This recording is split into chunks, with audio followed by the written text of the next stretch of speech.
Assalamualaikum warahmatullahi wabarakatuh.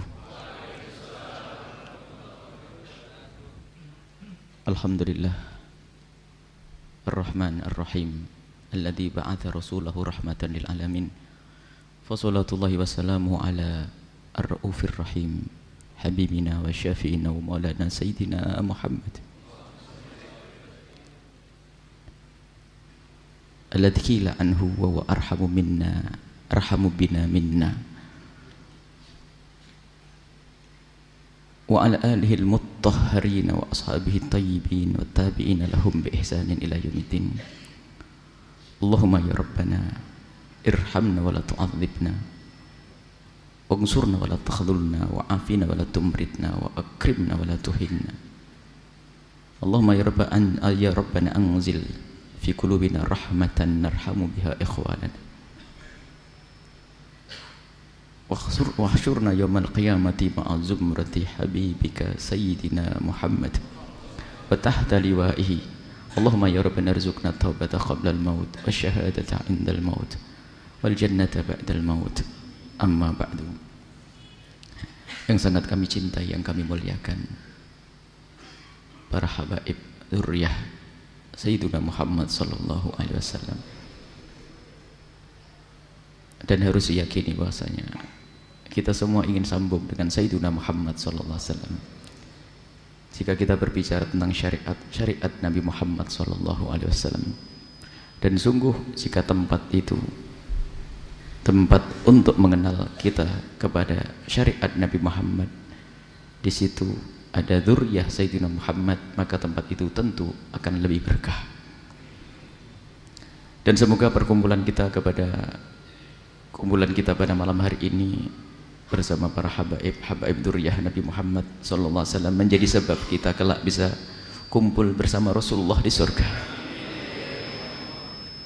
kumpul bersama Nabi Muhammad di surga Firdaus, di padang mahsyar bersama rombongan beliau. Dan para pecinta-pecinta Nabi Muhammad sallallahu alaihi wasallam yang kami cintai, alhamdulillah malam hari ini kita berkumpul di sini untuk semakin dekat dengan Rasulullah. Ada salah satu sifat istimewa Rasulullah adalah sifat pengasih. Allah yang memberi gelar Ar-Rauf Ar-Rahim, dan Allah yang menggelari Nabi Muhammad rahmatan lil alamin, rahmat untuk semesta. Dan ini kalau disyarai ini panjang sekali, sebab rahmat Nabi Muhammad tidak terbatas kepada orang yang berbuat baik kepada kita, termasuk orang yang berbuat jahat kepada kita. Bahkan bukan kepada manusia saja, kepada binatang pun rahmat Nabi Muhammad hadir, sehingga rahmatan lil alamin. Walau kunta fabima rahmatin minallahi linta lahum.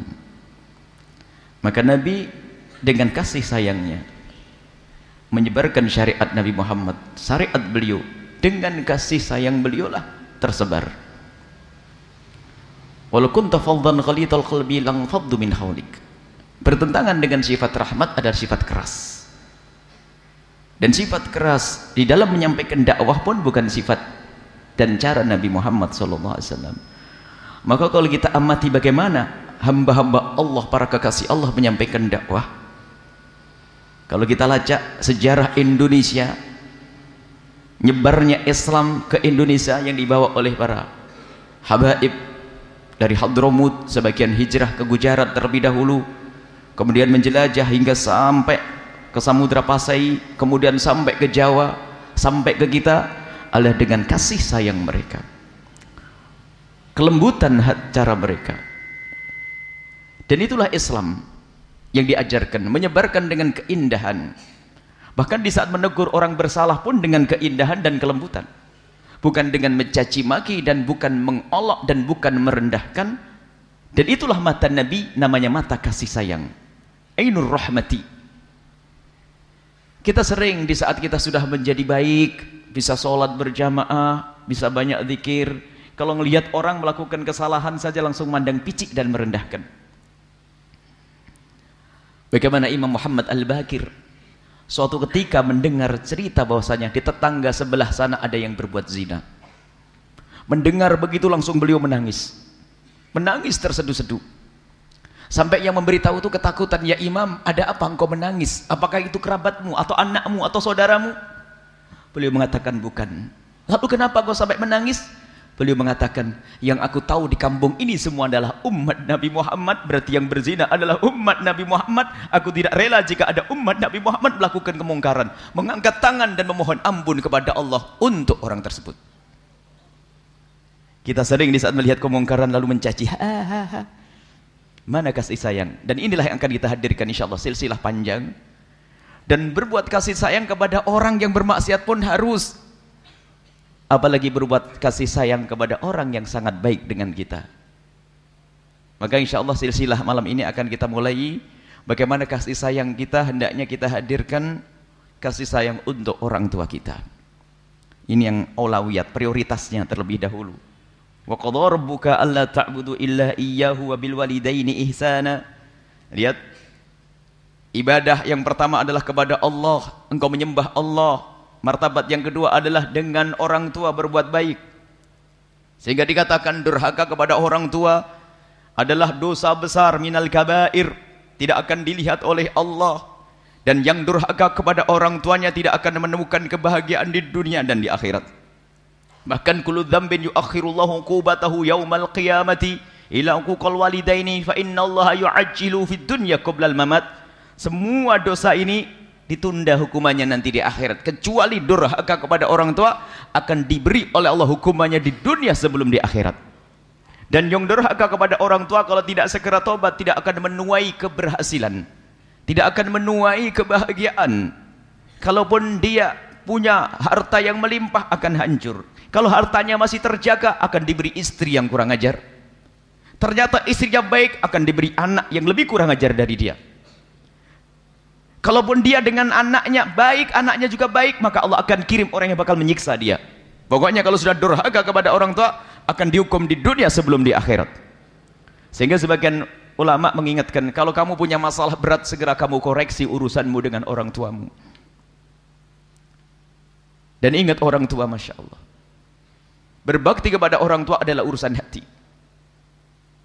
Sampai dikatakan, dikisahkan, sebagian para solihin ada yang mengatakan kisah ini adalah dinukil dari Imam Hasan ibn Ali bin Abi Thalib, anak kecil.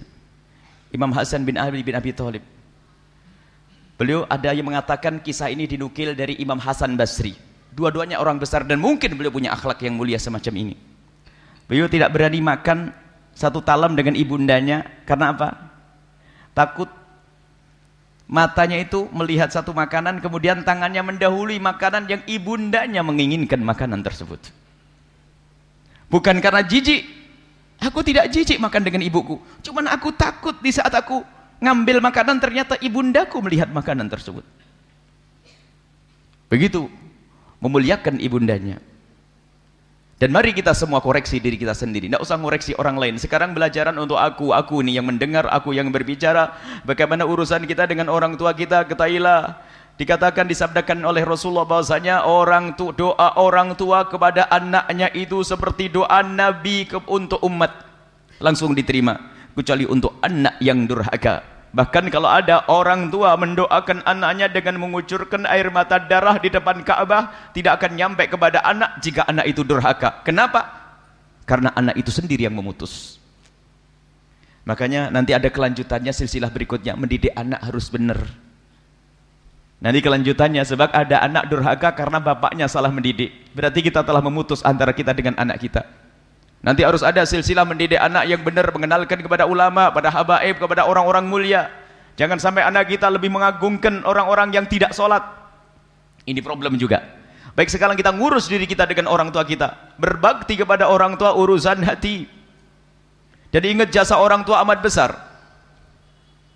Dan berbakti kepada orang tua urusan hati, bukan basa-basi. Basa-basi gak diterima oleh Allah. Ada mungkin seorang anak sangat baik dengan bapaknya, sangat baik dengan ibunya, mengabdi, berjuang, akan tapi terbetik di dalam hatinya niat busuk untuk bisa memindah nama sertifikatnya.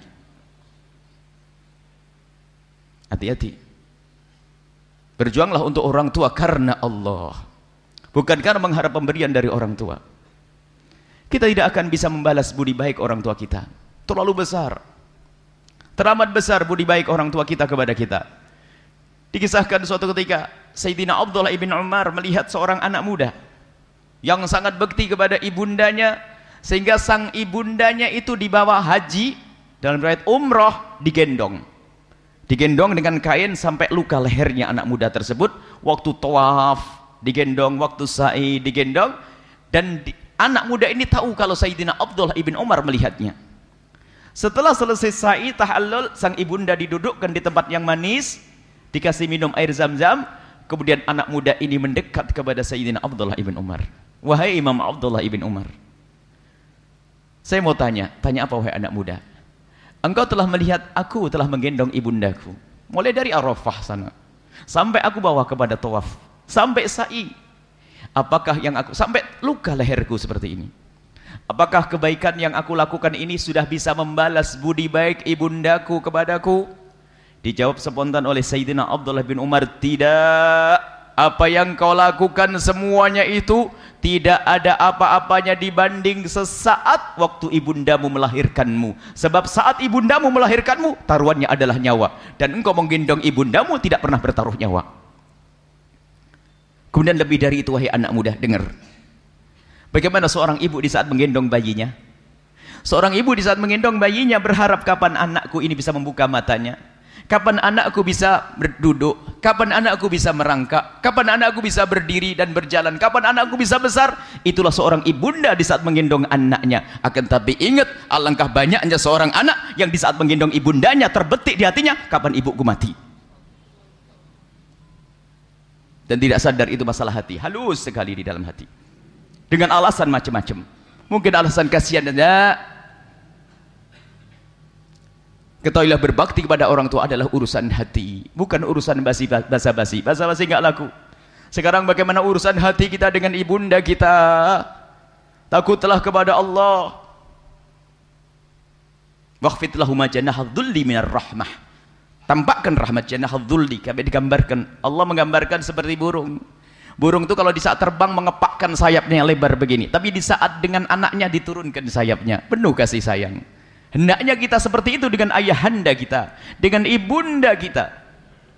Tawadhu, ngayomi, mendahulukan ibunda kita dari yang lainnya. Inilah pendidikan dalam Islam. Di luar Islam tidak. Kalau sudah bapaknya tua, ibunya tua, itu mereka berlomba-lomba cari brosur di luar negeri sana. Ini di negeri-negeri kafir, kalau sudah bapaknya sudah tua, itu berlomba-lomba mencari panti jompo yang mahal, full AC, pelayanan istimewa dan sebagainya. Jadi nanti ketemu cucunya sebulan sekali, setahun sekali, hari apa, Christmas atau hari apa begitu mereka. Tapi tidak. Islam mengajarkan seperti itu. Islam mengajarkan memuliakan orang tua. Dan indahnya Islam itu, lihat. Jasa orang tua. Kemudian mendoakan orang tua juga. Dan banyak ini basa-basi ini yang jadi masalah, tidak dari hati. Makanya kalau orang sudah mencintai orang tuanya adalah dengan hatinya, lihat, akan tampak dari perilakunya. Ada sebuah kisah anak muda. Sebuah kisah anak muda, anak SMP sekolah. Di pagi hari dia lagi sarapan begitu, disamperin sama sahabatnya. Berangkat, sudah siang nih, buru, telat nanti. Dia buru-buru makannya, cuci tangan, ambil tas, salaman dengan ibunya, langsung pergi ke sekolah. Sampai di sekolah, temennya masuk kelas, dia tiba-tiba nyandarkan sekolah sebentar, balik lagi pulang ke rumah. Sampai di rumah, balik lagi ke sekolah, temennya tadi bingung, kenapa kamu sudah sampai sekolahan kok balik lagi pulang ke rumah? Ada yang ketinggalan ya? Dia menjawab, tidak. Enggak kerjakan PR ya? Enggak, aku kerjakan PR. Lalu kenapa kamu pulang? Jawabannya sederhana. Dia menjawab bahasanya, tadi waktu kamu nyamperin aku buru-buru, aku kan lagi makan, aku mencuci tangan, langsung ambil tas, aku salaman dengan ibuku, aku pergi. Aku lupa kalau piring itu belum aku cuci, aku tidak rela jika piring itu yang mencuci adalah ibuku. Ini kisah sederhana sebetulnya, akan tapi hendaknya kita punya perasaan semacam itu. Kadang kita begitu teganya, mama titip, kadang-kadang sudah mondok menuntut ilmu agama, pulang liburan bawa tas gede, besok bilang sama mamanya, mama hari Senin harus beres cuci semua setrika ya, mentang-mentang mondok. Atau yang kuliah-kuliah, kita sudah besar semacam ini, tidak pantas kita merepotkan orang tua kita. Dulu iya, waktu kita belum bisa ngapa-ngapain, lihat, kita masih kecil, belum bisa mencuci, belum bisa makan, belum bisa merapikan baju kita merepotkan orang tua, tapi sudah besar semacam ini.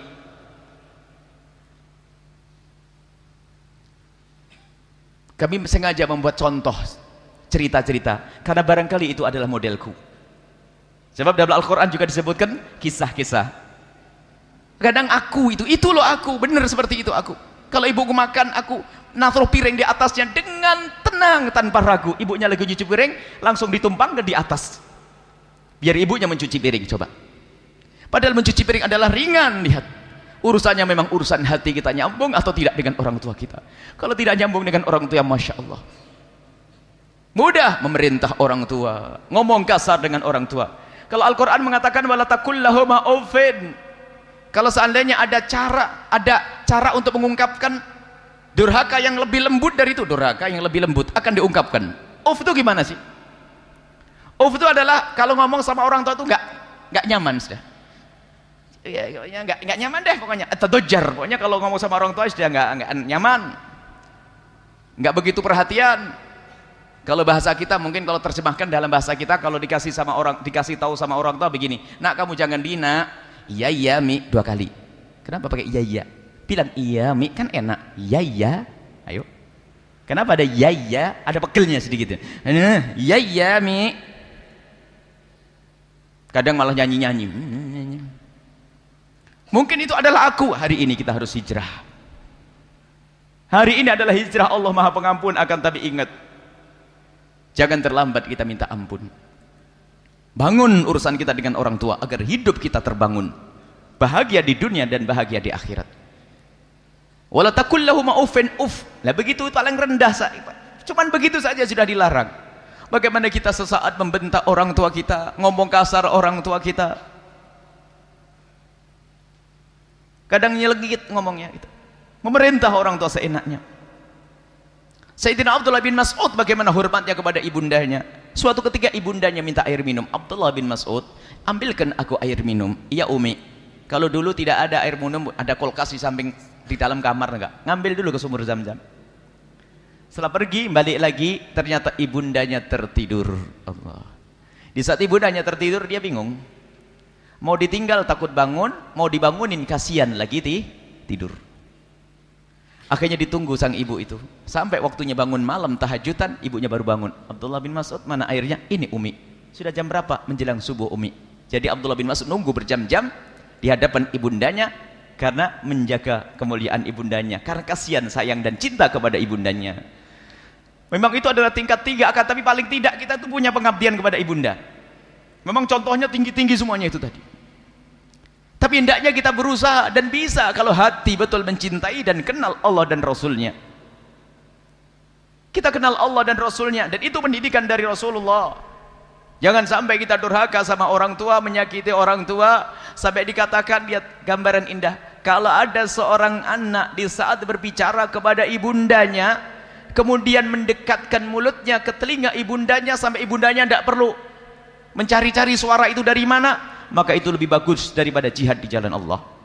Begitu sebaliknya, jika ibundanya ngomong kemudian dia mendekatkan telinganya di bibir ibundanya sampai ibundanya tidak perlu mengangkat suara, itu seperti jihad di jalan Allah. Begitu agungnya seorang ibu. Bagaimana kita dengan orang tua? Orang-orang besar ternyata jimatnya kalau bahasa kita adalah dengan ibundanya dan juga ayahandanya. Maka jangan sampai kita punya masalah dengan orang tua. Kalau mungkin ada di antara kita punya orang tua begini, begitu, ketahuilah tidak ada alasan bagi kita untuk gulat dengan orang tua, berantem perang mulut dengan orang tua. Kalau memang orang tuanya adalah seperti itu misalnya, kita mengalah, menghindar. Jangan sampai terus menjadi kebencian di hati kita. Enggak. Dendam kepada orang tua enggak ada alasan sama sekali. Dan tadi kita sebutkan yang namanya berbakti adalah urusan hati. Kalau sudah hati berbakti, Masya Allah, hati mencintai, jangankan kok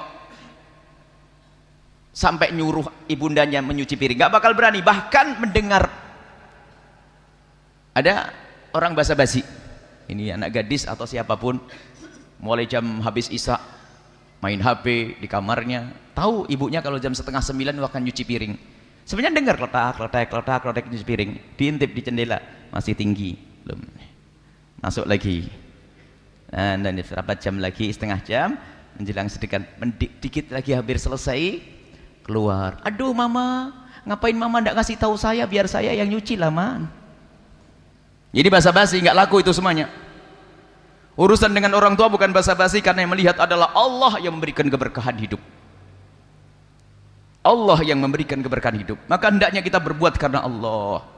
Yang merantau, kadang kami ingatkan, hei yang merantau jauh-jauh, habis sholat hari raya Idul Fitri dulu waktu di kampung kita, pertama kali yang kita temui siapa? Ibunda kita. Ibunda kita temui, ayahanda kita salaman, Masya Allah. Akan tapi di saat kita berjauhan, coba tanyakan kepada hati kecil kita sendiri, siapa yang kita telepon pertama kali?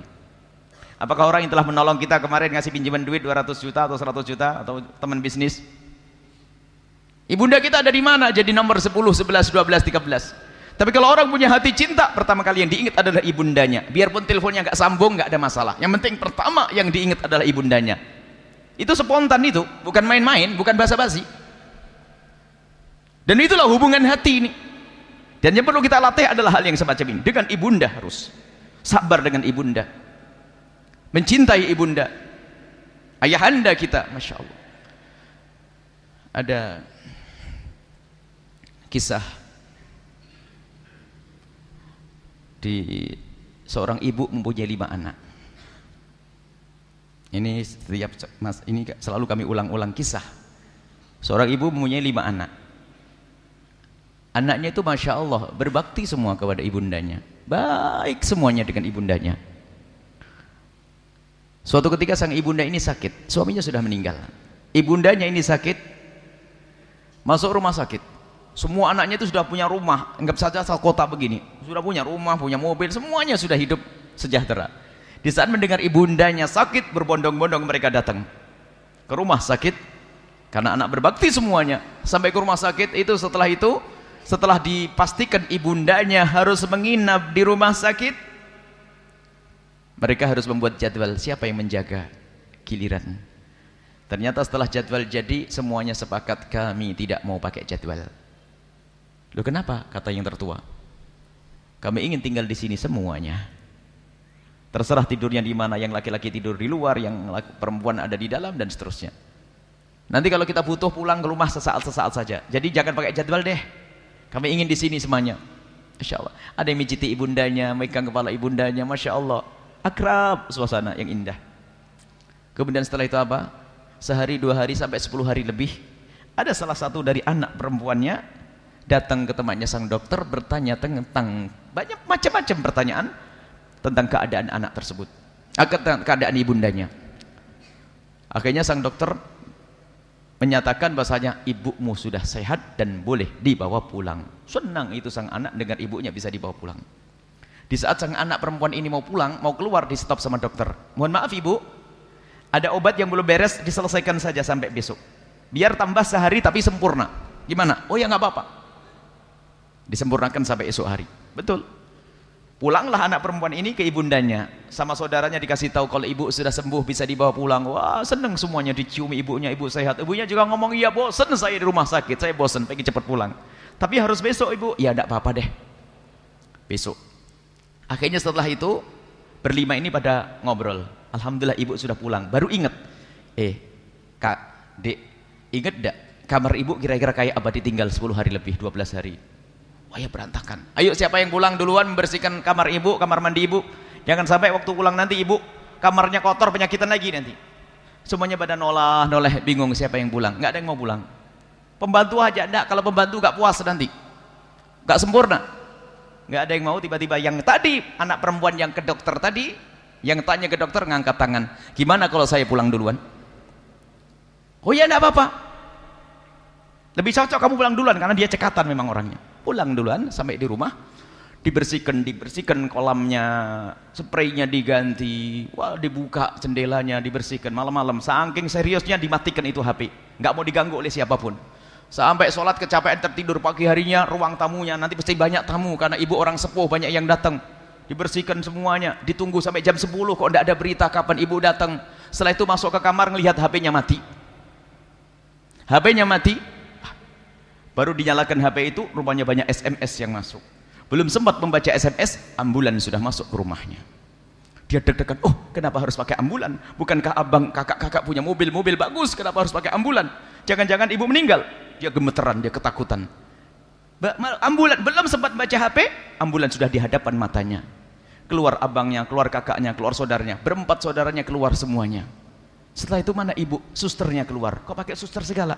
Yang terakhir adalah ibunya sudah bisa berjalan dengan baju yang bagus, kelihatan cantik. Keluar ibunya, senyum melihat anaknya, nangis dia. Kakak kenapa? Bikin kaget saja. Kenapa harus pakai mobil ambulan? Kirain ibu tidak ada, bikin orang takut saja. Iya, tadi pengennya naik mobil pribadi. Cuman kalau pakai mobil pribadi, pisah-pisah nanti. Kami ingin ikut bareng di sini. Subhanallah. Akan tapi ingat, Allah Maha tahu apa yang ada di hati anak-anak itu semuanya. Ini bukan urusan basa-basi. Allah Maha tahu dengan anak perempuan yang datang ke tempatnya sang dokter dan tanya apa itu. Allah juga Maha tahu kenapa dia milih pulang duluan. Allah juga Maha tahu kenapa dia mematikan HP-nya. Ternyata itu semua dilakukan, mereka pergi ke dokter ingin tahu berapa biayanya, kemudian dia milih pulang duluan karena dia tidak mau dimintai sumbangan mengeluarkan orang tuanya dari rumah sakit. Ini mungkin terjadi sekali di antara kita. Jadi pura-pura sok sibuk biar gak dimintai sumbangan, karena sudah tahu dihitung 20 juta. Nanti kalau dihitung berlima saya kena 4 juta. Dia mikir. Ada, maksudnya apa? Ada orang semacam itu pelit sama ibunya.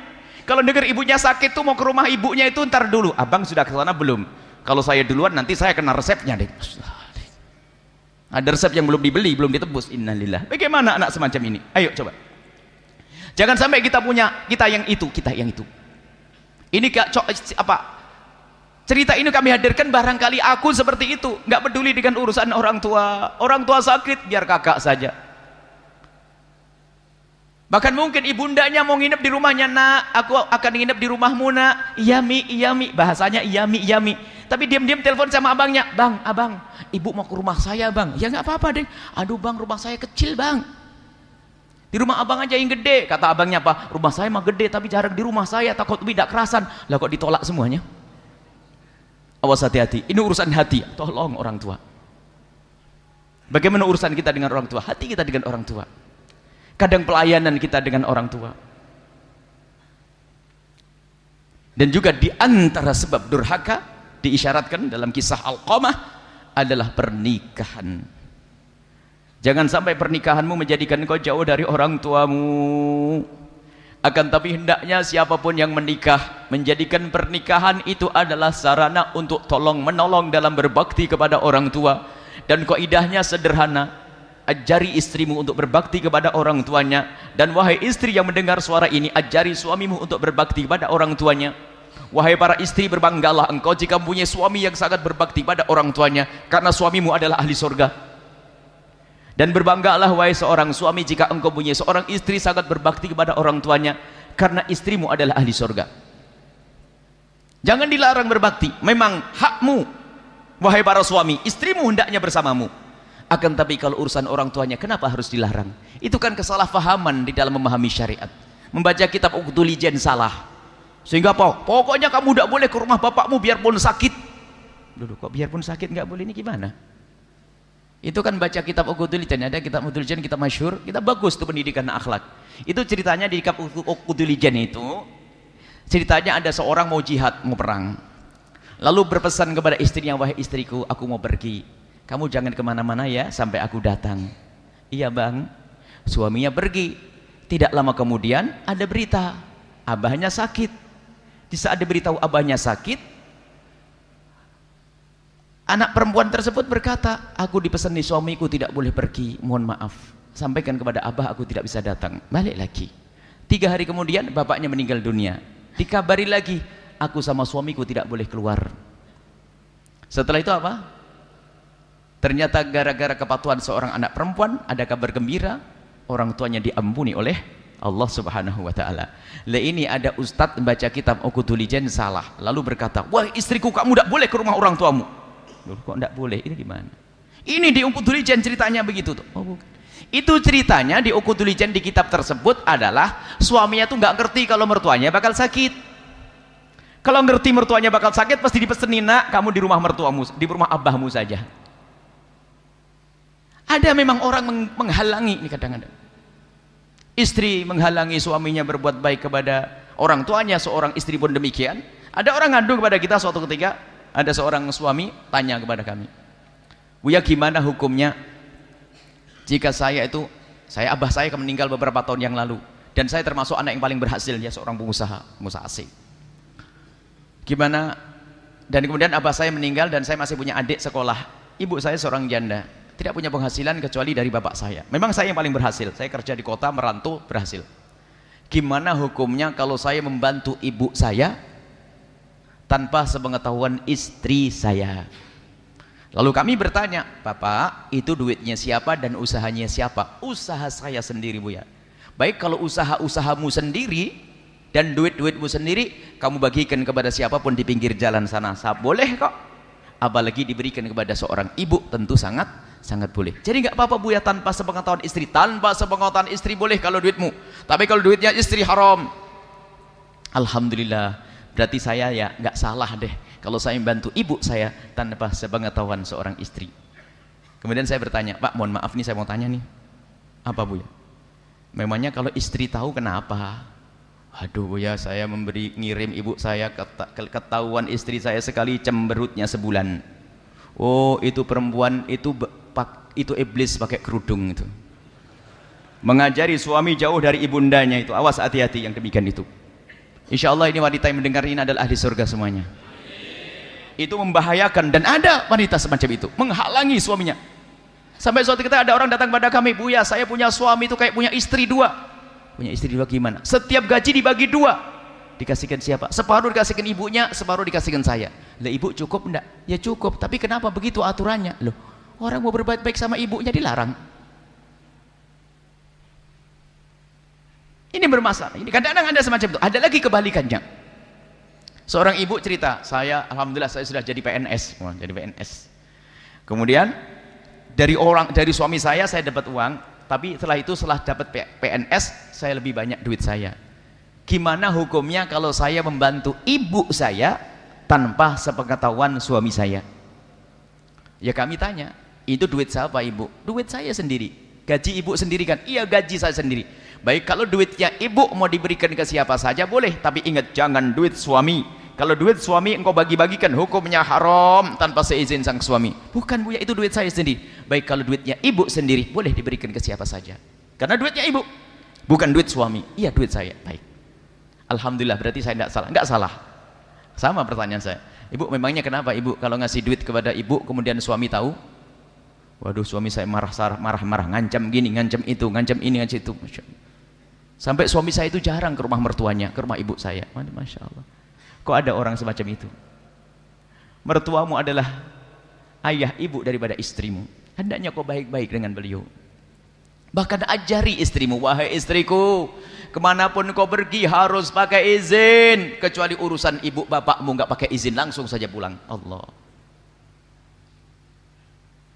Bukan malah dihalang-halang. Intinya adalah yuk kita saling bantu-membantu di dalam berbakti pada orang tua. Dan juga ini rayuan dahsyat dalam hidup rumah tangga.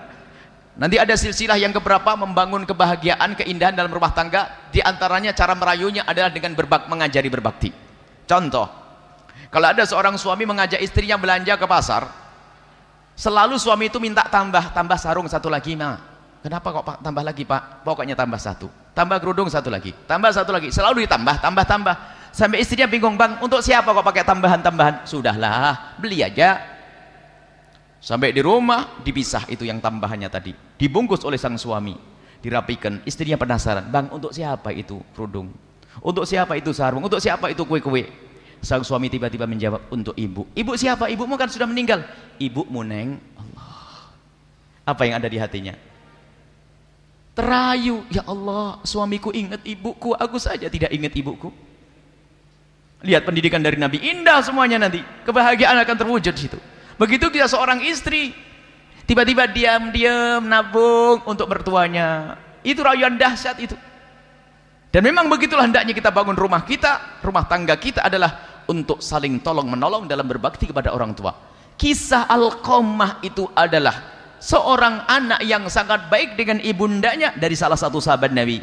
Setelah menikah ada perubahan, sehingga waktu mau mati susah mengucapkan kalimat syahadat. Alqamah mau meninggal susah mengucapkan kalimat syahadat. Sampai Nabi datang, kenapa Alqamah tidak bisa mengucapkan kalimat syahadat? Apakah dia masih punya ibu? Iya, dia masih punya ibu. Lalu Nabi bertanya, ibu, apakah Alqamah punya masalah denganmu? Ibunya menjawab, tidak ya Rasulullah, hanya Alqamah ini setelah menikah itu berubah dengan saya ya Rasulullah. Berubah bagaimana? Dia tidak peduli dengan saya.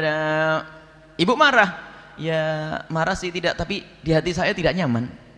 Ibu maafkan dia. Rupanya marah beneran, bukan marah pura-pura. Disuruh maafkan, tidak mengucapkan kalimat maaf. Diam tok. Ibu tidak mau maafkan dia, ya, diam saja. Baiklah ibu, kalau ibu tidak mau maafkan dia, aku akan melakukan sesuatu. Bilal, ambil kayu bakar. Bilal, ambil kayu bakar. Untuk apa ya Rasulullah? Sudah kumpulin. Setelah kayu bakar dikumpulin, ibunya bertanya, ya Rasulullah, kayu bakar itu untuk apa? Untuk membakar anakmu, karena engkau tidak memaafkan dia. Langsung tersentuh sang ibu, lalu berkata, ya Rasulullah, aku maafkan sekarang. Di saat sang ibu mengucapkan aku maafkan, sang anak menoleh dan tersenyum. Sang ibu tersenyum memeluk. Setelah itu meninggal dalam keadaan bisa mengucapkan kalimat syahadat. Awas, hati-hati. Kalau orang tua tidak ridho dengan kita, na'udzubillah, susah, matinya su'ul khotimah. Memang gara-gara pernikahan ini Masya Allah kadang-kadang cepat berubah ibunya dengan bapaknya. Mungkin ada seorang pengantin baru bahagia, senang. Sudah waktunya adzan? Belum? Belum. Ada satu pengantin, hati-hati pokoknya ini. Pengantin baru lagi senang-senangnya, masih numpang di rumah orang tuanya, pergi keluar, pakai kerudung cantik, suaminya pun pakai kopiah putih ganteng begitu. Pulang ke rumah sang anak perempuan ini, rumah ibunya sendiri, rupanya ibunya di ruang tamu. Dia beli buah tadi, buah apel atau apa itu. Ngelihat ibunya ada di situ, jalannya pelan-pelan sambil jinjit, buahnya ditutupi dengan kerudungnya, langsung masuk ke kamar. Sampai di kamar makan dengan suaminya senang-senang, sisanya setengah busuk baru disodorkan kepada ibundanya. Model apa kayak begitu tuh. Kalau seandainya ibunda kita beri yang pertama, tidak akan mengambil banyak. Memang urusan-urusan begini kita harus mencari-cari, jangan durhaka saya itu dari sisi mana ini. Sebab halus sekali. Yang mana berbakti juga halus tadi, berbakti halus, urusan anak yang nggak mau piringnya dicuci oleh orang tuanya. Durhaka juga halus, diam-diam di dalam hati, nyimpen kebusukan. Na'udzubillah. Kalau sudah begitu, tidak akan mendapatkan husnul khotimah, dan Allah tidak akan melihat kepada orang yang seperti itu. Tapi ingat, untuk tobat masih ada waktu. Mungkin ada di antara kita yang saat ini sadar dia sering ngomong kasar dengan orang tua, ketahuilah itu dosa besar. Takutlah kepada Allah hari ini waktu kita untuk menghadap kepada orang tua kita, memohon ampun kepada orang tua kita, menyesali kesalahan kita, mengabdi kepada orang tua kita. Menjadilah budak orang tuamu. Sudahlah apa yang dikatakan oleh orang tuamu. Bahkan kalau sudah perintah orang tua yang semula mubah jadi wajib, kita sering membantah untuk orang tua kita. Bahkan wahai anak-anak muda, di antaranya sebab kurang ajar sama orang tua adalah masalah pilihan jodoh. Gara-gara budaya yang salah, budaya pacaran dan seterusnya, sehingga kalau tidak menikah dengan dia saya tidak mau, sehingga sampai menyakiti orang tuanya. Apakah bisa bahagia orang yang semacam ini? Menyakiti orang tuanya dalam urusan pernikahan. Termasuk tiga orang yang tidak akan dilihat oleh Allah, di antara adalah al-aq lil walidaini, orang yang durhaka kepada orang tua. Ayo kita koreksi semuanya diri kita ini. Ini adalah awal dalam mewujudkan makna kasih sayang itu. Jadi harus kita lacak nanti urusan kita hari ini dengan orang tua, besok dengan saudara, besok dengan anak, silsilah berikutnya bagaimana dengan pembantu, silsilah selanjutnya bagaimana di pasar kita dengan, harus kita lacak. Sebab kasih sayang Nabi itu merata semuanya. Cuma ini paling gede dulu, orang tua dulu kita. Ada orang bisa berkasih sayang dengan orang di luar, tapi sama orang tuanya Masya Allah, itu pasti basa-basi itu. Oh, kalau di kantor aduh supel, lembut, senyum ditebar sana sini. Dengan bawahannya lembut tapi sama ibunya kasar. Na'udzubillah. Bahkan dikisahkan ada satu anak perempuan kedatangan ibunya. Dia selama ini ceritanya adalah anak cerdas. Seorang anak perempuan ditinggal bapaknya waktu dia kelas 6 SD. Tiba-tiba ibunya sudah dikageti oleh seorang anak tersebut, tiba-tiba sudah selesai SMA. Ibunya hanya seorang penjual daun, fakir. penjual daun. Jadi kalau ngambil daun siang, nurunkan dari pohon pisang siang, alumkan dulu, diapakan itu, dijemur dulu, baru sorenya disisir, kemudian ditata, besok paginya dijual. Terus kerjaannya seperti itu sampai bisa menyekolahkan anaknya sampai tamat SMA, dan anak itu cerdas, ranking. Sehingga rekomendasi dari gurunya apa? Hendaknya kamu melanjutkan kuliah. Dan di saat lapor sang anaknya bahasanya dia pengen kuliah, apa sang ibu? Yang terjadi pada diri sang ibu mengucurkan air mata. Paling ditakuti adalah kalau anaknya minta kuliah karena nggak punya duit. Biayanya berapa nak untuk kuliah? Nyebut angka yang besar. Ibu menangis ke dalam rumah, ke dalam kamarnya, kasur jeleknya dibuka, ada seliting-selitingnya, diambil sesuatu, itu ada cincin kecil, emas, ini dikumpulin satu genggam, dikasihkan anaknya. Nak, ini loh nak, barangkali ini bisa untuk kamu kuliah. Dengan duit ini akhirnya kuliahlah sang anak, sampai benar anak itu dapat beasiswa dan betul ranking terus sampai akhirnya disenangi oleh salah satu pengusaha dan menikah menjadi orang kaya. Ibunya di kampung. Setelah punya anak, adzan dulu. Akhirnya kita lanjut. Kalau adzan tidak boleh ditunda. Ini adalah fikihnya. Adzan hendaknya awal waktu yang diangkat di menara. Karena apa? Ditunggu oleh orang yang ada di kiri kanan masjid. Kalau terlambat dari awal waktu, makruh diangkat di menara karena bikin pusing orang di kiri kanan masjid. Kalau sudah terlambat, nanti ya adzan tetap sunnah tapi di dalam. Tapi kalau awal waktu di menara. Kita lanjutkan kisahnya tadi. Akhirnya tiba-tiba sang suami ini kok mengusulkan, "Neng, gimana ibu kita yang di kampung itu kalau dibawa ke kota?" Lihat, pernikahan yang tidak seimbang biasanya begitu. Dia fakir dinikahi oleh orang kaya, merasa nggak enak sama suaminya. Jawabannya apa? "Sudahlah, nggak usah bang, ibu sudah senang kok di rumah." Jawabannya itu biasanya muncul kayak ini. Ibu sudah senang di rumah. Kalau kita negeri kisah Malin Kundang itu ya kurang lebih kayak begitu tuh. Nah, itu. "Oh, itu enggak apa-apa, di sini biar rame keadaan di sini." "Enggak, bang, ibu itu biasanya sudah biasa, susah kalau di sini nanti." Belum apa-apa sudah ngomong gitu. Akhirnya usulan-usulan dari suami terus, karena suaminya seorang yang baik. Akhirnya apa? Betul, didatangkanlah ibunya ke kota. Hari pertama makan bersama di kota bersama cucu-cucunya. Kaget melihat rumah mantunya, rumah anaknya kaya. Makan pertama bersama sang anak. Karena sang anak ini mulai kecil nggak pernah ngerti ngabdi kepada orang tua, sehingga nggak ngerti kesukaan orang tua itu apa. Biasanya orang tuanya itu ibundanya kalau di rumah tuh makan nasi tim. Nggak tahu ngerti nggak nasi tim di sini tuh? Nasi lembut begitu, kayak lontong dan sebagainya. Di sini nggak ada. Nasinya nasi kasar. Ibu nggak bisa makan. Cuman seorang ibu biasanya tidak rewel. Ngambil sendiri nasinya kasar, mau dimakan nggak bisa. Cuman dia nggak mau nyakiti anaknya. Dikasih kuah lah, barangkali dengan kuah bisa lembut. Di saat mengambil sang kuah, rupanya tangannya orang tua yang gemetaran, tumpah. Di saat tumpah, ngembalik lagi ke tempatnya sang kuah, mengambil lebih banyak lagi, jatuh. Apa kata sang anak? Pertama ngikut, "Ma, jangan tumpah, Ma." Pertama. Sang ibu ngambil yang kedua kali sampai tumpah. "Mama, kok begini? Ini ngotorin meja." "Sudahlah Pak, kalau begini, Mama dibuat ke meja sendiri aja di sana, biar makannya enggak di sini." Ini ada sebagian orang tua, kalau melihat orang tua, sebagian anak ngelihat orang tuanya sepuh, jelek, mungkin secara lahir, suruh makan sendiri. Kamarnya paling pojok. Alasannya apa? Biar dekat sama kamar mandi, biar ini, biar itu. Awas, hati-hati. Ini yang nggak maksud. Dan kami himbau kepada siapapun yang punya anak santri, hendaknya dilatih anaknya untuk bisa mengabdi. Kalau liburan diingatkan, kalau kamu liburan nak, bisalah engkau masak kopi buat ibumu, menyucikan baju buat ibumu. Jangan sampai nyantri sampai di rumah masih nyiksa orang tuanya. Jadi mengabdi juga perlu dilatih agar ngerti kesukaan ibumu apa. Belajarilah, ibumu senang apa kamu harus tahu.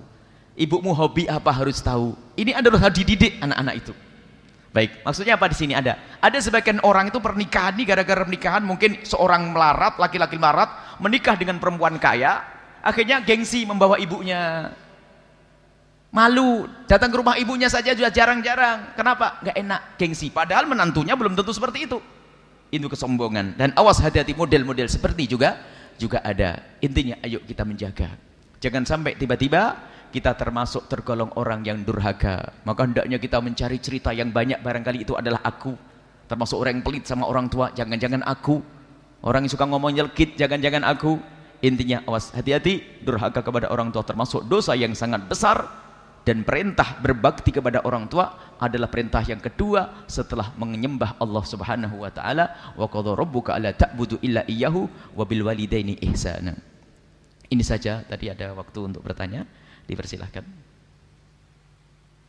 Silakan ini.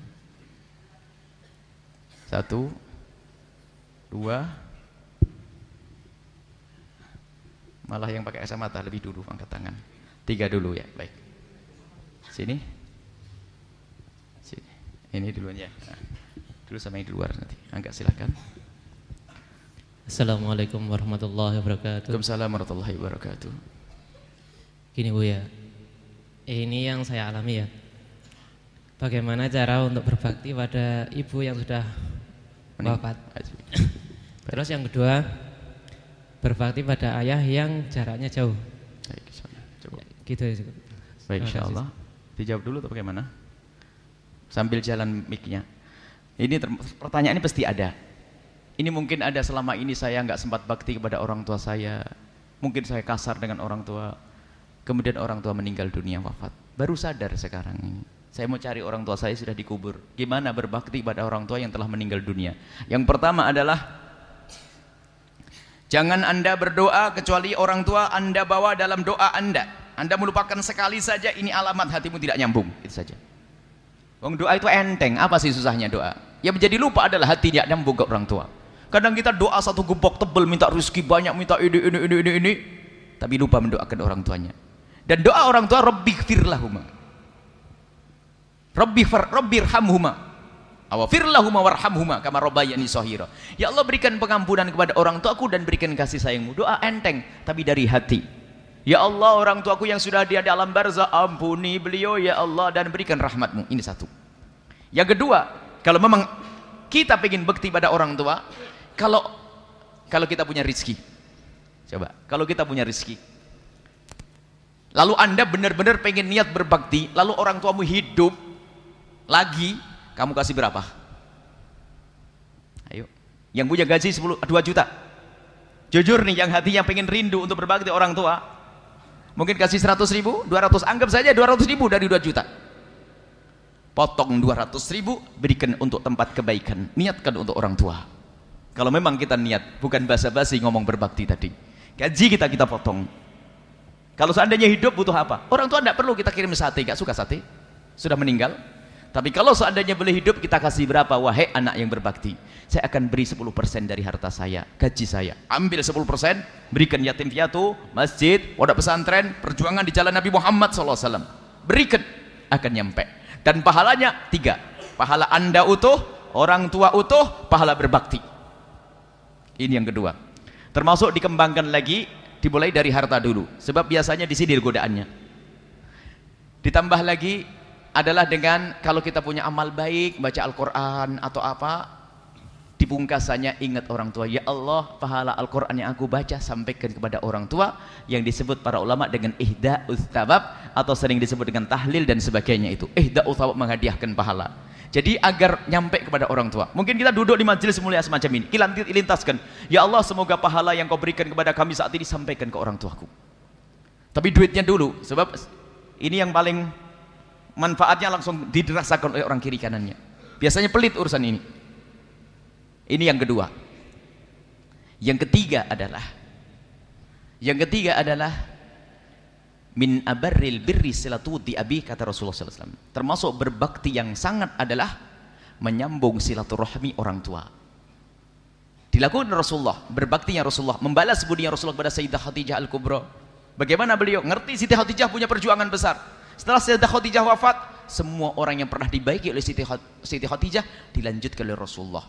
Dan lalu Nabi mengatakan min abaril birri silaturahmi abihi. Termasuk bekti yang sangat bekti, menyambung silaturahmi bapak ibundanya. Artinya begini, kalau ibu kita dulu setiap lebaran ngasih sarung di sana, yuk kita lanjutkan. Mungkin kualitas sarungnya tidak seperti bapak kita kaya, kita kurang. Tapi tetap disambung. Sambung orang yang pernah disambung oleh orang tua kita. Termasuk diantaranya ada ini yang sering dilupakan. Ini bab nanti insyaallah, episode yang keempat atau ketiga, adalah anak orang tua kita. Siapa mereka? Saudara kita. Lihat saudara kita, awas. Banyak orang setelah orang tuanya meninggal dunia rebutan waris, gulet, naudzubillah. Musuhan, kalau sudah rebutan waris ini nggak pandang, tidak orang kaya, tidak melarat. Melarat hanya rebutan piring itu nanti. Yang penting harus masuk neraka. Ini biasanya, awas. Kalau kita menyakiti saudara kita, berarti kita durhaka kepada orang tua kita. Apalagi kalau berebut waris, insya Allah nanti akan kita bahas khusus. Berebut waris itu melakukan 3 dosa gede sekaligus. Yang pertama, durhaka ke orang tua. Yang kedua adalah mutus tali persaudaraan. Yang ketiga, mengambil hak saudaranya. Satu saja cukup untuk masuk neraka, apalagi 3-tiganya.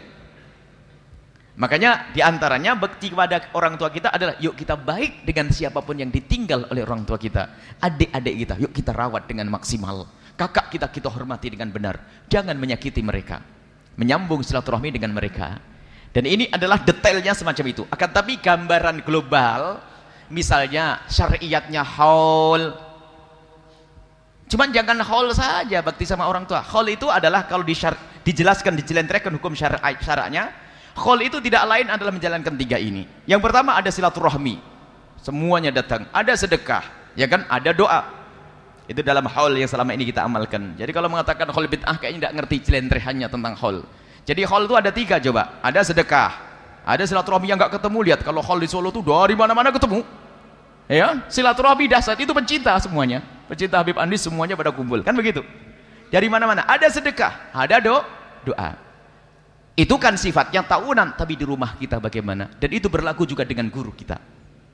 Bukan kepada orang tua saja. Termasuk istri yang pernah berbuat baik kepada kita. Dicontohkan oleh Nabi SAW, lakukan 3 hal beres. Allah tidak pelit. Nggak ada kata tertutup. Bahkan suatu ketika ada seorang anak, saya pernah membunuh ayah saya. Nangis dia. Saya berantem dengan ayah saya, membunuh.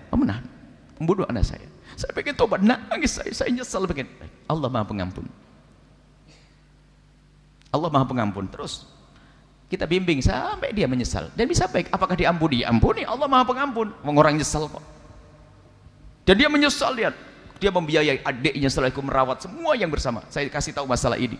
Dia mencoba berbuat baik dengan semua yang dibagi orang tuanya. Bisa semuanya. Tapi kalau menunda tobat ini yang menjadi masalah. Nanti aja deh kalau saya tua. Iya kalau sempat tua, mati duluan. Makanya nggak boleh menunda kata esok hari. Malam ini kita harus memulai hubungan baik dengan orang tua. Selesai. Wallahu a'lam bishawab. Yang di ujung sana. Silakan. Mic-nya. Sesuai dengan supaya tidak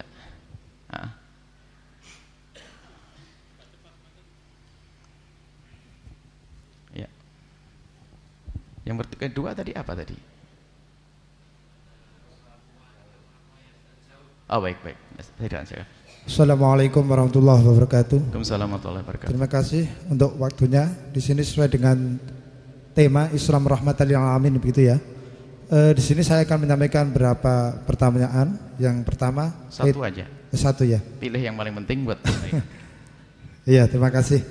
Sesuai dengan tema Islam rahmatan lil alamin, bahwasannya dalam sebuah hadis yang diriwayatkan oleh Imam Bukhari yang artinya bahwasanya aku diutus oleh Allah untuk menyempurnakan akhlak manusia.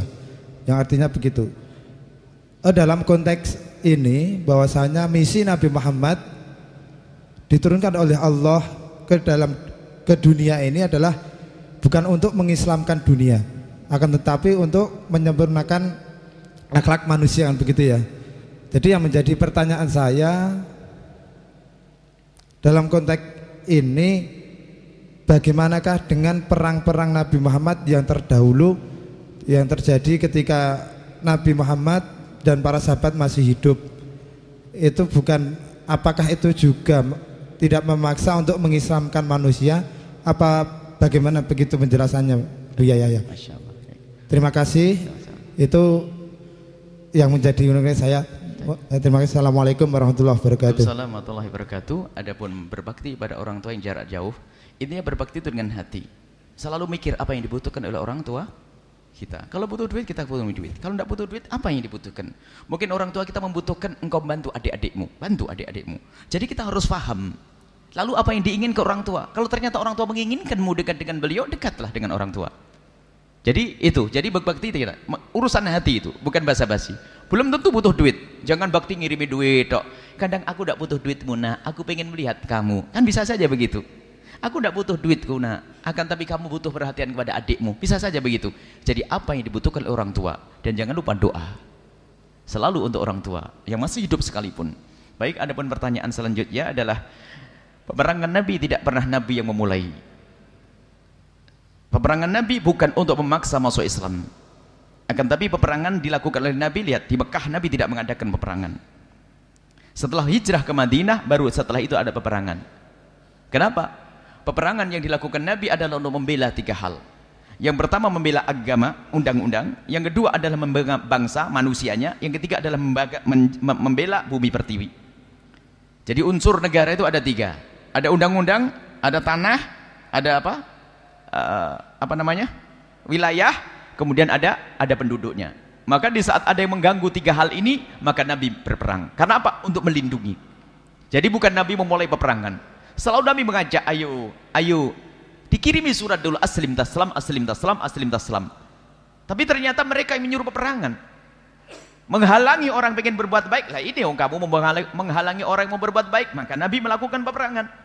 Jadi peperangan Nabi bukan brutal, tidak. Bahkan lihat peperangan Nabi itu sangat indah, sangat kasih, penuh cinta. Nabi mengatakan, di dalam peperangan awas kamu jangan bunuh anak kecil, jangan kau bunuh wanita, jangan kau bunuh orang tua, jangan kau hanguskan pertanian, tanaman, jangan kau binasakan peternakan. Ayo. Bagaimana peperangan yang ada di luar Islam sana? Anak kecil dibunuh. Dalam Islam tidak. Marah Nabi kalau ada anak kecil dibunuh dalam peperangan. Ada wanita dibunuh dalam peperangan kecuali wanita yang ikut perang. Orang sipil nggak boleh. Bagaimana pengeboman? Bagaimana sekarang? Ini lebih dahsyat lagi, yang aneh lagi, orang ngaku Islam ngebom orang Islam. Ini pendidikan dari mana itu? Dan pendidikan Nabi, akhlak yang dibawa Nabi. Jadi kebenaran itu hak dibungkus dengan akhlak. Tidak cukup hak saja. Hak Nabi Muhammad membawa hak, tapi dibungkus akhlak. Setelah dibungkus akhlak, maka bisa diterima di mana-mana. Sekarang bayangkan, penerus Nabi SAW, para habaib, para ulama yang datang ke Indonesia, pendatang beliau itu, lihat, orang asing bagi orang Indonesia, tapi bisa menikah dengan putri raja dan sebagainya. Ada apa itu semuanya? Ayo, kalau bukan dengan akhlak yang mulia, dengan kebaikan budi pekerti mereka. Dan masuk ke Indonesia tidak dengan peperangan, tapi dengan agama tetangga kita, agama yang satu lagi, perang dia, jajah berapa ratus tahun, lihat. Tapi Islam tidak dengan penjajahan, tidak.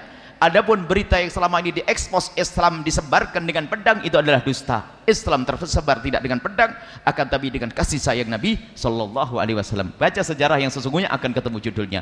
Tidak usah jauh-jauh bagaimana Indonesia diislamkan oleh para ulama-ulama, para habaib itu dengan kelembutannya. Tiba-tiba kerajaan berubah semuanya, nggak pakai peperangan. Kalau ada kisah peperangan tentang Majapahit dengan Demak waktu itu pun kisahnya itu adalah bukan peperangan yang dimulai oleh umat Islam. Akan tapi karena mereka tidak senang dengan keberadaan umat Islam, lalu memerangi. Indah tersebar di seluruh Indonesia ini. Itu manhaj Rasulullah yang dianut oleh para ulama dan para cucu-cucu beliau dalam menebarkan Islam. Bukan seperti orang akhir zaman ini mencaci maki Allah, ngebom sana ngebom sini. Bagaimana orang Islam ahli sujud dibom? Itu yang mencoreng umat Islam. Kita pergi ke Korea, orang Korea pada ketakutan dengan Islam. Kenapa? Dengar dia ada bom. Pas kita sebelum ke Korea ada bom di Jakarta. Nah, itu orang bukan Islam seperti itu. Islam nggak seperti itu. Islam itu indah. Islam tidak mengajarkan kekerasan. Baik, kalau ada peperangan di dalam Islam, itu adalah bukan Nabi memulai, tapi Nabi untuk membela agama, membela manusia. Biarpun itu orang Kristen di dalam Islam dibela oleh Rasulullah. Kemudian membela tanah air. Wallahu a'lam bishawab. Satu lagi di belakang dulu, baru ditambah nih, sudah angkat tangan tadi. Kalau waktunya habis mohon dikasih tahu supaya tidak zalim kepada yang lain.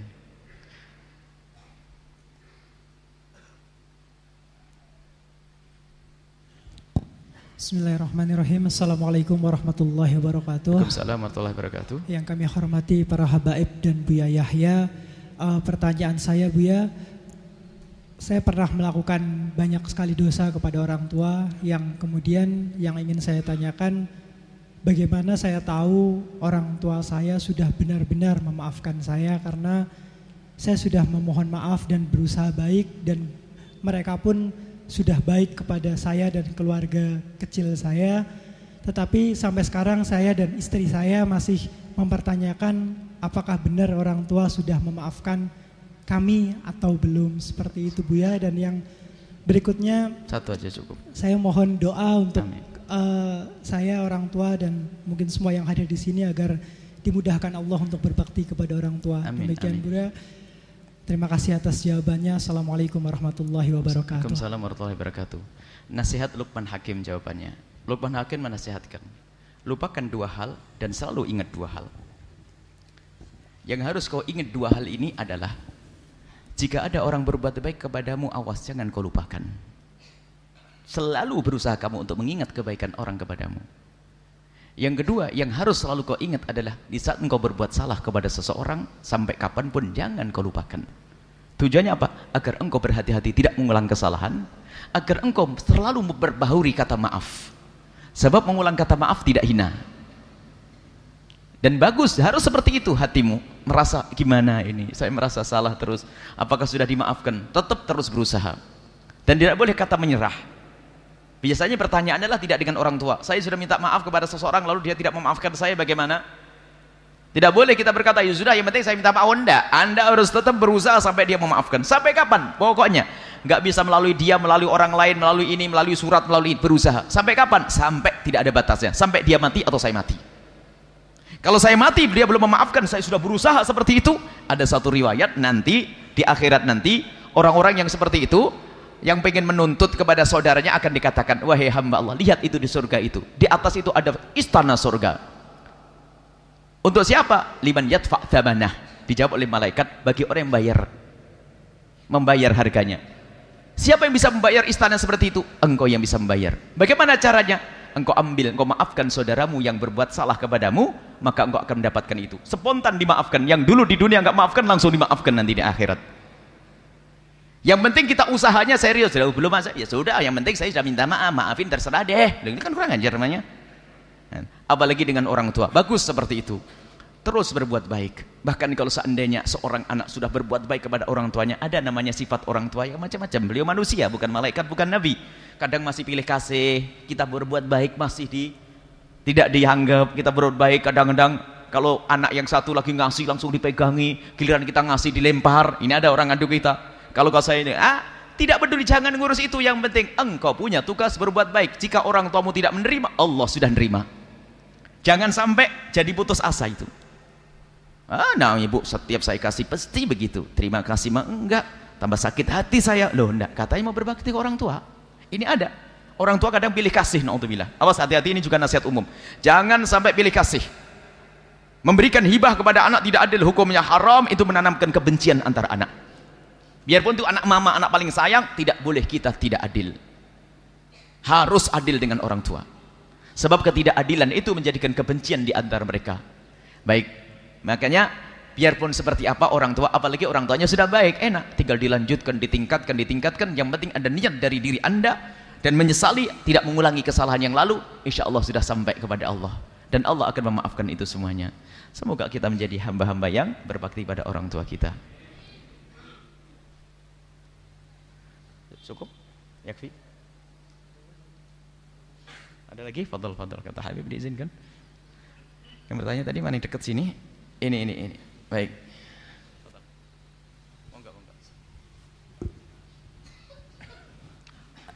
Bismillahirrahmanirrahim. Assalamualaikum warahmatullahi wabarakatuh.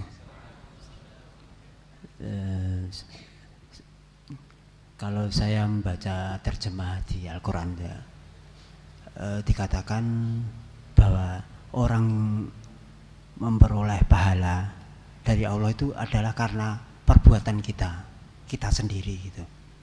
Tapi dengan tadi dikasihkan orang tua juga, itu apakah itu kekecualian atau juga orang lain juga bisa menerima? Di terjemahan Al-Quran kalau kita baca itu kan kita dapat pahala atau jasa dari Allah itu karena amal kita sendiri, berdasarkan keimanan kita. Terima kasih Ustaz.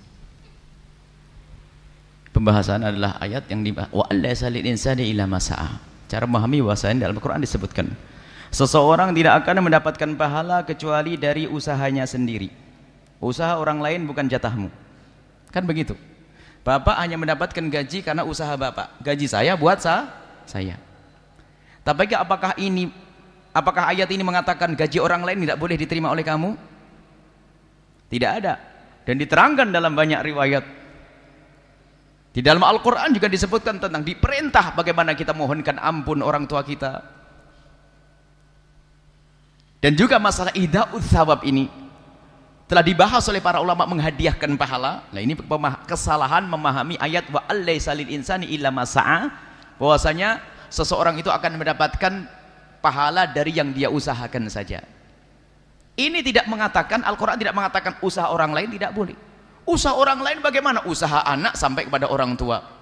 Kalau kita mendidik anak sampai kapanpun pahalanya anak sampai ke kita. Bahkan kan jangan anak murid yang baik pun ternyata kita mendidik anak pahalanya nyampe ke kita. Kalau dikatakan kullu amal ibni adam idza mata ibnu adam qata amalu illa min thalathin, dalam riwayat 8, bukan 3 tok. Termasuk kita membuat sumur, lalu sumur itu diminum oleh orang sampai kapanpun mengalir kepada kita. Biasanya orang itu membatasi, seolah-olah tidak boleh orang lain. Biasanya dibahas masalah menghadiahkan pahala urusan tahlil. Sudah dibahas oleh ulama dari masa ke masa. Dari masa ke masa masalah menghadiahkan pahala itu sampai kepada orang yang kita hadiahi. Sampai. Dan tidak ada yang mengatakan tidak sampai kecuali yang didukil dari Imam Syafi'i radhiyallahu ta'ala anhu. Tapi murid-murid Imam Syafi'i mengatakan tidak sampai jika tidak dialahkan. Akan tapi akan sampai jika dialamatkan. Maksudnya ini adalah wajar yang demikian itu. Sehingga masalah ihda'u thawab, menghadiahkan pahala itu ada 2. Amalan, yang kedua adalah harta.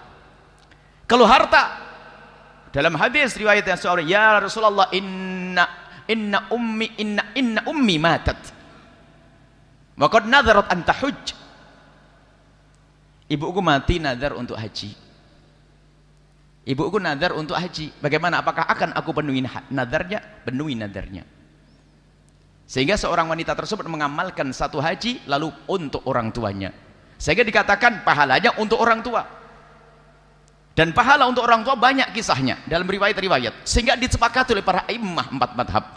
Tidak ada yang berbeda dalam hal ini kecuali orang akhir zaman. Kemudian perbedaan kalau seandainya dianggap perbedaannya itu adalah nyampe atau tidak nyampe.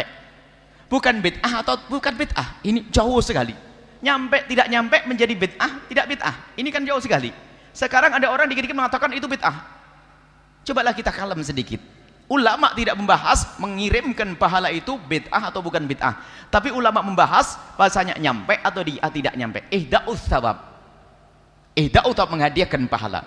Jadi kalau pahalaku memang untukku, tapi pahala orang lain adalah jika diberikan kepada orang lain. Ini bukan urusan transfer, tidak. Ada contohnya. Dan banyak anak sampai ke turun 7 nanti, sampai ke bawah. Kalau kita yang menanamkan, kita akan mendapatkannya. Man sanna fil islami sunnatan hasanatan. Kebaikan yang kita tanamkan kepada seseorang. Kemudian kebaikan ini ditiru oleh seseorang. Apa urusannya dengan aku? Tapi aku mendapatkannya. Dan ukhuwah dalam Islam. Akan tapi ketahuilah, memang ada di akhir zaman orang yang sudah mulai mengganggu. Sudah jelas permasalahannya para ulama. Hal-hal yang semacam ini akan tapi kadang. Jadi pertanyaan bagus sekali yang demikian ini. Karena apa? Ada keraguan-keraguan di antara umat ini. Bahkan disebutkan dalam banyak ayat ya, tentang bagaimana seorang anak itu nanti akan diikutkan kepada orang tuanya. Walladzina amanu wattaba'atuhum dzurriyyatuhum biimanin alhaqna bihim. Kalau ada orang beriman, ya kan? Nanti kemudian diikuti oleh cucunya dalam keadaan iman. Perbuatan baik bapaknya, bukan dibalik loh ya. Bapaknya yang baik gara-gara ikut iman, ini dirombong, diikutkan ini. Masuk, ente ikut sama saya. Cuman wahai ahli iman, di saat kita menghadapi perbedaan bagi sahabat ini jangan terlalu keras. Karena memang ada fitnah di sana, jangan sampai kita menjadi permusuhan. Kita perlu diskusikan dengan yang baik di kalangan orang-orang khusus. Tapi ingat, jangan mudah mengatakan sesuatu itu adalah bid'ah, sesat, masuk neraka. Karena apa? Bid'ah itu adalah di neraka. Masa langsung mengatakan ente ahli neraka, kan tidak enak. Jadi dengan kelembutan, keindahan didiskusikan, insya Allah yang baik. Jadi kalau mbah kita orang alim besar, lah kok kita yang penting imannya nyambung, kita dapat pahalanya orang tua sampai ke kita juga. Loh, dari atas ke bawah, bukan bawah ke atas. Ini saja insya Allah. Semoga Allah mengampuni kita semuanya, mengangkat derajat kita. Wallahi habibuna. Alhamdulillah, tadi kita bersama sudah mendengarkan bagaimana cara anak berbakti kepada orang tua. Tapi ada hadis Rasulullah yang mengatakan Allah merahmati orang tua yang membantu anaknya untuk berbakti kepada mereka. Tolong dijelaskan Ustaz, apakah ada orang tua yang tidak berusaha untuk anaknya berbakti sehingga Rasul mengatakan demikian, dan bagaimana caranya orang tua agar membuat anak-anak mereka berbakti kepada mereka?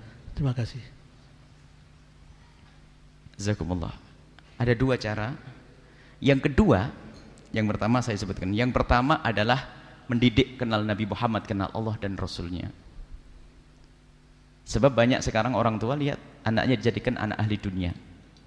Kalau suruh sekolah dunia, wah dibiayai ratusan ribu.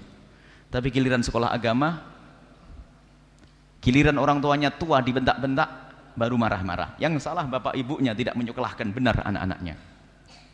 Ini satu. Jadi pendidikan yang benar. Kenalkan kepada Allah dan Rasulnya. Pendidikan akhlak. Bukan ilmu saja ya. Ilmu nggak cukup. Akhlak tadi utami makarimal akhlak. Akhlak itu bukan hafalan. Bagaimana hukum berbakti pada orang tua? Jawabnya adalah wajib 100 enggak. Tapi harus makanya dalam dunia tasawuf, para habaib, para masyayikh tarbiyah. Jadi anak harus selalu dites gimana kau dengan gurumu, orang tuamu, ditanamkan betul. Jadi pendidikan diajari secara langsung. Bukan saja kalau ilmu teori, bukan. Teori mah enteng. Siapa yang enggak tahu berbakti pada orang tua wajib? Semuanya kalau dites hukum berbakti pada orang tua, hukumnya wajib 100. Tapi sama orang tua masih kasar, nggak cukup. Makanya tarbiyah, pendidikan yang benar itu nomor 1. Membantu anak untuk berbakti pada orang tua. Yang salah nyekolahkan berarti tidak menolong anaknya. Yang kedua, termasuk disebut Imam Haddad dalam kitab Risalatul Mu'amanah, jangan terlalu banyak menuntut. Artinya ini orang tua ini kadang-kadang ya menuntut anaknya sesuatu yang tidak mampu. Jadi sebisa mungkin kita jangan membebani anak kita dengan tuntutan-tuntutan kita. Tapi ingat wahai anak, tuntutan seberat apapun orang tuamu adalah tetap orang tuamu. Ini pendidikan untuk orang tua dari Imam Haddad rahimahullah ta'ala. Karena orang tua tuntut, kamu harus begini nak, kamu harus memberi ke saya begini. Padahal dia punya kebutuhan dan sebagainya. Jadi bantulah anakmu untuk berbakti kepadamu dengan cara apa? Mengurangi perintah dan beban kewajiban kepadanya. Mengurangi. Kadang-kadang mentang-mentang orang tua juga kadang-kadang salah. Anaknya digencet begini. Kamu harus begini. Kamu harus melakukan yang begini, tapi berat. Sehingga anak akhirnya apa? Dengan orang tuanya tidak hormat lagi. Tapi yang pertama tadi yang jelas adalah mendidik yang benar. Yang kedua adalah meringankan orang tua. Sebab ada sebagian orang tua yang Masya Allah ya, kan bermacam-macam orang tua kita orang tua. Akan tapi kita ingat itu hanya yang diajak bicara orang tua loh. Tidak boleh anak menuntut, Pak jangan nuntut saya banyak-banyak, nggak boleh begitu. Ini salah lagi nanti. Hancur lagi dakwahnya tadi ya. Ini pertanyaan yang bagus dari Habib ini, jangan sampai kita salah. Jadi sisi lain bagi orang tua hendaknya meringankan. Jangan membebani anak kita dengan banyak-banyak tuntutan. Jadi kalau anak kita tidak mampu ya jangan, jangan tidak mampu. Nah, bisa ndak punya duit ndak punya. Sudah, nggak usah ngasih tahu. Nah, hari ini saya harus begini. Bingung anaknya. Akhirnya berat dengan orang tuanya. Ketemu orang tuanya jadi malas, kenapa? Minta duit lagi. Tapi wahai anak, jangan sampai engkau lari dari orang tuamu gara-gara takut diminta duit. Kau akan melarat setelah itu, awas. Jangan sampai lari dari orang tua gara-gara apa? Takut diminta duit. Na'udzubillah. Awas, hati-hati ya. Jangan sampai menjadi yang semacam itu. Ingat, jangan nuntut. Ini bicara tadi Imam Haddad nasihati orang tua. Jangan Anda nasihati orang tua. Ini Imam Haddad yang nasihati orang tua. Nanti salah, anak nasihati orang tua, kacau nanti ya. Kalau anak dengar, engkau sebagai anak tetap jadi anak. Baik, ini saja insya Allah. Mari kita tutup dengan doa insya Allah. Kami membaca doa dan beliau yang akan memberikan pungkasan yang sempurna nanti. Bismillahirrahmanirrahim. Alhamdulillahirrabbilalamin. Allahumma salli ala Sayyidina Muhammad wa ala ali Sayyidina Muhammad. Irhamna wa la tu'adzibna. Allahumma ya Allah. Ya Allah, telah engkau pertemukan kami saat ini Allah. Maka kami mohon seperti engkau kumpulkan kami saat ini, kumpulkan kami kelak di surga bersama kekasihmu Nabi Muhammad ya Allah. Dan seperti engkau pertemukan jasad kami saat ini, pertemukan hati kami ya Allah, sehingga kami menjadi hamba yang saling mencintai karenamu ya Allah. Dan kami mohon ya Allah, jadikan malam ini malam kasih sayang kami dengan orang tua kami, malam berbakti kami kepada orang tua kami ya Allah. Orang tua kami ya Allah, kami mohon ya Allah, ampuni kami ya Allah. Kami sering ngomong kasar kepada orang tua kami itu ya Allah, yang pandangannya sudah mulai kabur, kulit keriput, rambut memutih, jalan tertatih-tatih, kadang kami masih membentak mereka ya Allah. Kami sering berbuat kasar kepada mereka ya Allah. Maka kami mohon ya Allah, jadikan malam ini malam pertobatan kami ya Allah. Bantu kami untuk bisa berbakti kepada orang tua kami ya Allah. Bantu kami untuk bisa mengabdi kepada orang tua kami yang masih hidup ya Allah. Dan yang telah meninggal dari orang tua kami, ampuni mereka ya Allah. Dan angkat derajat mereka karena keturhakaan kami. Angkat derajat mereka ya Allah. Dan berikan kasih sayang-Mu kepada mereka ya Allah. Dan bantulah kami untuk bisa berbakti kepada orang tua kami. Dan jauhkan kami dari durhaka kepada orang tua kami ya Allah. Dan bantu ya Allah kami ya Allah untuk mendidik anak-anak kami agar anak-anak kami bisa menjadi anak yang bisa berbakti kepada kami ya Allah. Kami mohon ya Allah, jika ada di antara kami ini ya Allah, ada anak-anak yang pernah durhaka kepada orang tuanya, mungkin dengan kalimat yang kasar, mungkin kurang peduli, atau mungkin pernah melakukan satu pekerjaan yang menyinggung perasaan mereka, kami mohon ya Allah, jadikan malam ini malam kelembutan hati mereka ya Allah. Mudahkan mereka ya Allah memohon ampun kepada orang tua mereka ya Allah. Mudahkan mereka ya Allah untuk berbakti kepada orang tua mereka. Jangan sampai ada di antara kami saat ini Allah yang Kau hukum gara-gara durhaka kepada orang tua. Ya Allah, sungguh Engkau Maha Pengampun ya Allah, Maha luas dengan pengampunan-Mu. Ampuni kami ya Allah. Dan kami mohon jauhkan kami dari sebab-sebab kehinaan. Jauhkan kami dari minum-minuman keras. Jauhkan kami dari meninggalkan solat yang ada di kiri kanan masjid ini ya Allah. Jika ada di antara mereka ada hamba-Mu yang sering meninggalkan solat, kami mohon ampuni mereka dan berikan kesadaran kepada mereka. Dan jadikan mereka ahli solat. Dan tetangga-tetangga kami semua ya Allah, jika mereka sering meninggalkan solat, jadikan ahli salat. Dan kami mohon ya Allah, jauhkan kami dari minuman keras, tetangga kami, masyarakat kami dari minuman keras. Jauhkan mereka dari judi ya Allah. Dan jauhkan kami dan mereka dari riba ya Allah. Dan jika ada di antara kami adalah hamba yang masih berurusan dengan keharaman itu ya Allah, berkat kemuliaan majlis ini ya Allah, berkat kemuliaan pertemuan ini ya Allah, kami mohon hentikan mereka dari kehinaan itu ya Allah. Dan ampuni mereka ya Allah, ampuni mereka ya Allah. Dan berikan mereka kesadaran ya Allah. Dan jauhkan kami ya Allah dari zina yang hina dan Kau hinakan yang saat ini banyak terjadi di sana sini. Kebusukan zina, syahwat ya Allah yang haram, kami mohon jauhkan kami dari zina.